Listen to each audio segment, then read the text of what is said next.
Welcome everyone. So today we are going to understand how to solve this kind of a question. And literally, yes, literally, many people did not even know where to start. So when you have something like this, it's very important that you need to have clear-cut understanding of indices.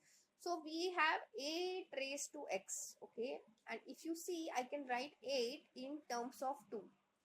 So let's try to write that first. So this can be written as what? 2 cube the whole raised to x. Okay, so here this can be written as what? 2 raised to x the whole raised to cube. Yes, why? Because see, a raised to m the whole raised to n eventually gets you a raised to m into n, which can be written as a raised to n into m. From here I can directly say it can be written as a raised to n the whole raised to m. Understood? So here instead of 8 raised to x, we'll write this as what? 2 raised to x plus 2 raised to x the whole raised to 3 equals to 130. Next what we'll do is take 2 raised to x equals to a. So I got a plus a cube equals to 130. So I can write it in the increasing or the decreasing order of the powers of a and shift everything on this side of the equal to. So we can write this as a cube plus a minus 130 equals to 0. Now see, here this comes out to be a cubic equation. So in a cubic equation, the first, in fact, any polynomial equation, if you want to solve, you have to solve it with the synthetic method of this L method.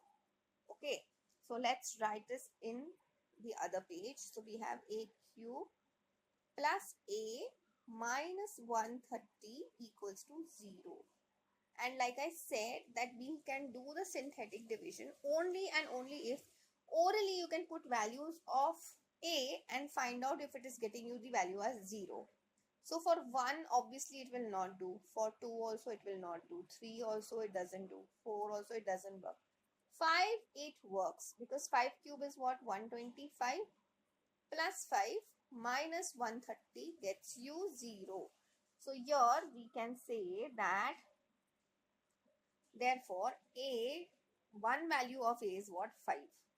So here we'll do the synthetic division. Now how do you do the synthetic division is you will try and write just the coefficients of the powers of a. So here we have a cube which power is 1. Then we don't have a square, so we'll take it as 0. Then we have a whose power is again 1. And then you directly have minus 130. The first step is to write 1 directly below. Then you multiply 5 with 1, you get 5. 5 plus 0 is just 5. 5 into 5 gets you 25. 25 plus 1 gets you 26. And 26 into 5 gets you 130. So here, see, understand, your synthetic division only makes sense if you get a 0 over here. If you don't, means you have done something wrong. So you got one factor of the cubic equation is a minus 5. The other factor is this entire equation. Now this equation is basically a quadratic one. Okay. So we have the quadratic equation, right? So the highest power will be a square. 1 is the coefficient for a square. 5 is the coefficient of a, and then 26 is your constant. So from here I can say a equals to 5, or I can say a square plus 5a plus 26 equals to 0. Now see, let's focus on a square plus 5a plus 26. So here let's try to find out what is delta, means what is the value of b square minus 4ac. See, if it is coming as less than 0, then you can completely disregard this value. Okay, so this gets you 5 square, that is 25, minus 4 into 26 into 1. So this gets you 25 minus 104. Obviously this value is less than 0. So this particular equation we will disregard. Why? Because see, a value of a was given as what? 2 raised to x was taken as a. So here if we have a complex value of x, then entire thing goes for a toss. So here what we can say, therefore x value is equal to, therefore we can say 2 raised to x equals to just 5.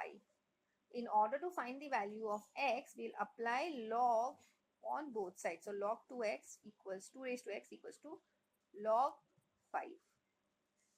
Now see, log of a raised to m can be written as m log a.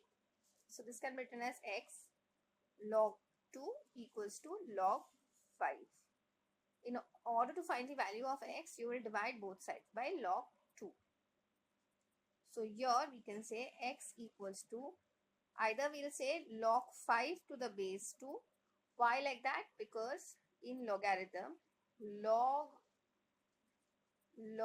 a upon log b can be written as log of a to the base b. This is one value. Or you can just keep your value as log of 5 upon log 2. Okay. So I hope this is very clear to everyone.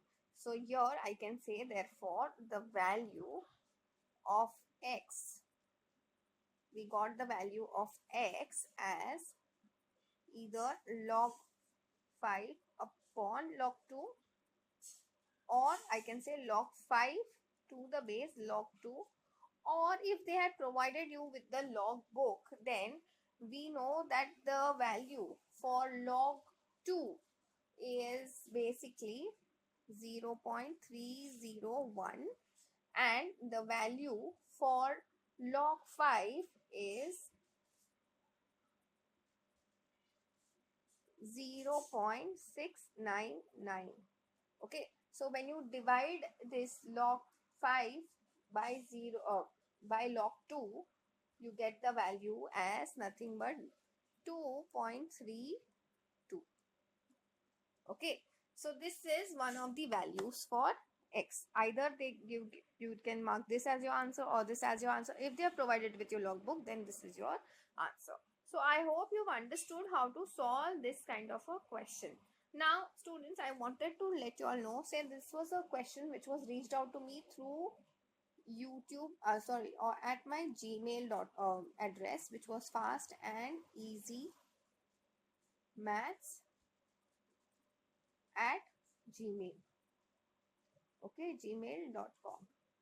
So in case you are also having a trouble in any of the mathematics topics or any sums where you think that this is very difficult, is there an easy way to solve this, then please put that question in the comment section, or you can mail the question to me as well. I hope this is very clear to everyone. That's it for today. I will see you in the next video.